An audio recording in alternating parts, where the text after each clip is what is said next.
boy. You don't gotta squeeze that hard. Squeak, squeak. It's Mouse. It was a distraction. Ha ha ha! I'm gonna delete it, and you ain't fast enough to stop me. Okay, so you are fast enough. Oh, come on, dog! You'll ruin my life! Please stop! I will not let you delete it, Cheese. Because I want to do it. Sorry, Cheese. I was only thinking of myself. I should have asked before I sent in that photo. I'm sorry. Oh, come here, you big silly goose! Ugh, guess I'll have to go with the runner-up winner instead. Now all of you go! Dog, you're all right. You know that?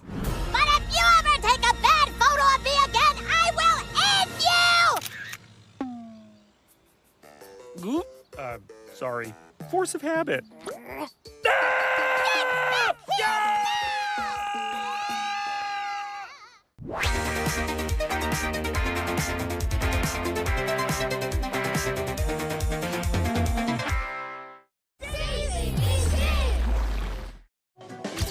The bear, with flair, is back. And the lemons, well, they're up to their old tricks with more comedy mayhem and mystical mischief.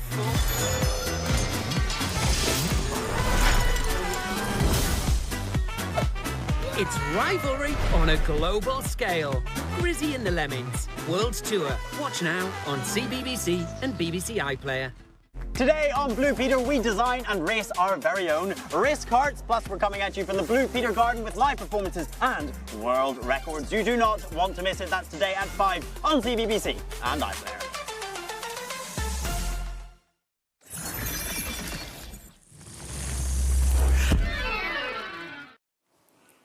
Hey everyone, happy Friday and happy last day of school for many of you. Stick with me, Nina, for all of this.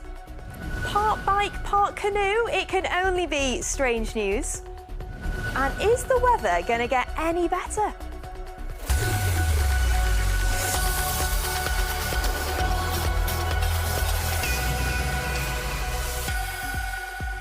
First this morning, Donald Trump has given his first speech to supporters after he survived a shooting last weekend.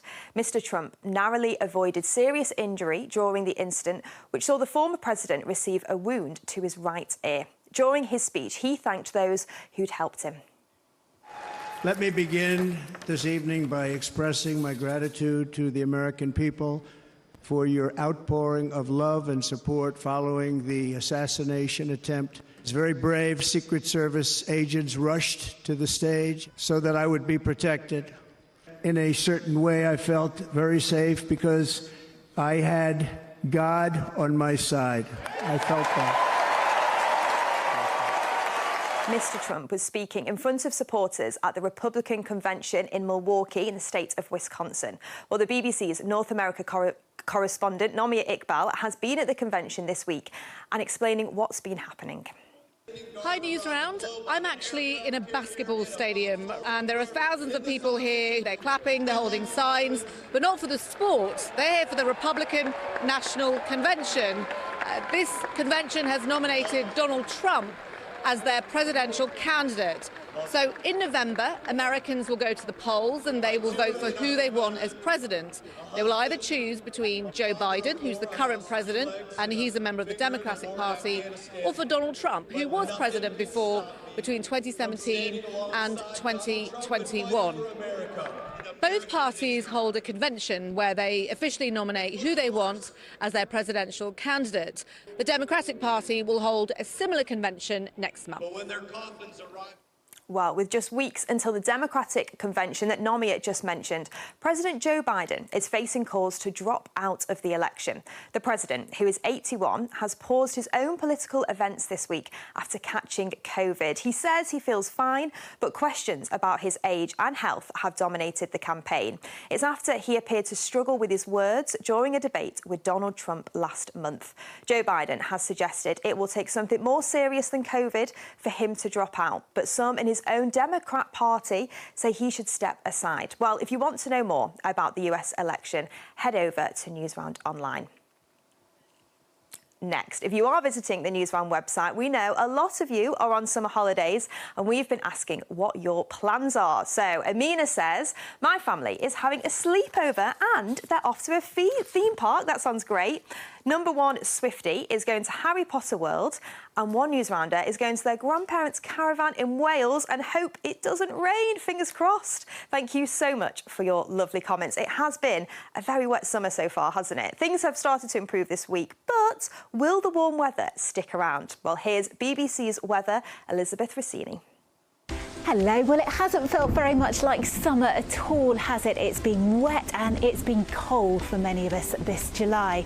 So why has it been so cold and wet? Well, the jet stream, the very fast-moving ribbon of air that's high up in the sky, has been to the south of the UK, and that's allowed all of the cold Arctic air to move down from the north. But we're going to see the jet stream move further northwards, and that will prevent all of the wet weather moving in from the Atlantic, and it will allow the warm air to move in from France and from Spain. So for the rest of the week, it's going to turn warmer and also drier too. And whether you've started your summer holidays or not, then I think for most of us it will be turning warmer for a while. Temperatures will rise. It should be mostly dry in the south, but it could still be wet and windy at times in Scotland and in Northern Ireland. Enjoy your summer holidays. Thanks, Elizabeth. Well, with the summer holidays and the possibility of some warmer weather, it might be tempting to go into the water. Well, we spoke to the RNLI about how to swim safely. Picture this. The sun is shining and it's hot. Maybe you're thinking about a nice, relaxing swim. Stop. Swimming outdoors or wild swimming can be fun, but you need to think about a few things first to keep yourself safe. Number one, never go alone. Always go with a trusted adult who can look after you in the water. 2, choose your spot wisely. Make sure you only go to a place that is set aside for swimming. Try to find out how deep the water is, what the tide is like, and if you're allowed to swim there. A life-guarded beach is the safest option. 3, beware of the cold. Even on a very hot day, water in the UK might be really cold. This can make it much more difficult for you to swim or even float. Get into the water slowly, and if it's too cold, get out. Number 4, wear a brightly coloured swimming costume or hat. This makes it easier to spot you in the water. 5, float. If you do get into trouble, try not to panic. Lie on your back and float. This will give you time to think. And finally, make sure you have a way to call for help. The numbers to call are 999 or 112. Happy swimming! Thanks, Emma Louise. OK, time for my favourite part of the week. It's this week's Strange News.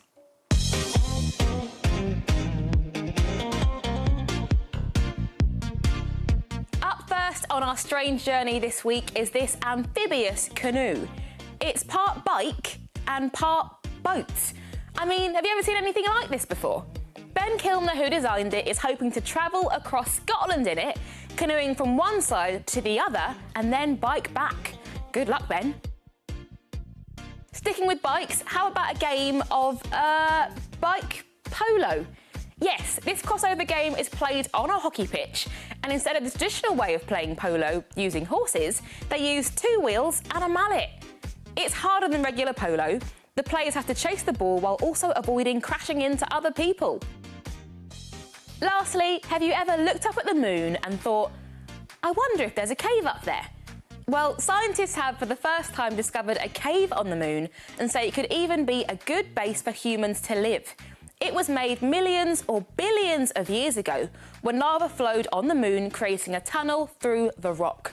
I mean, how cool is that?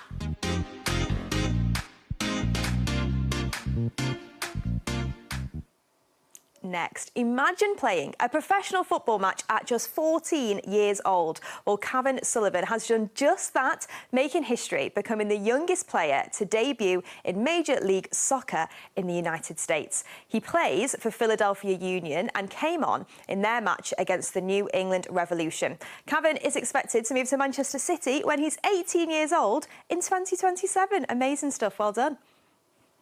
Well, that's all we've got time for today. If you're finishing for the summer holidays, have a fantastic time off. And if you're already on holes, then keep enjoying. We'll see you all soon. Bye.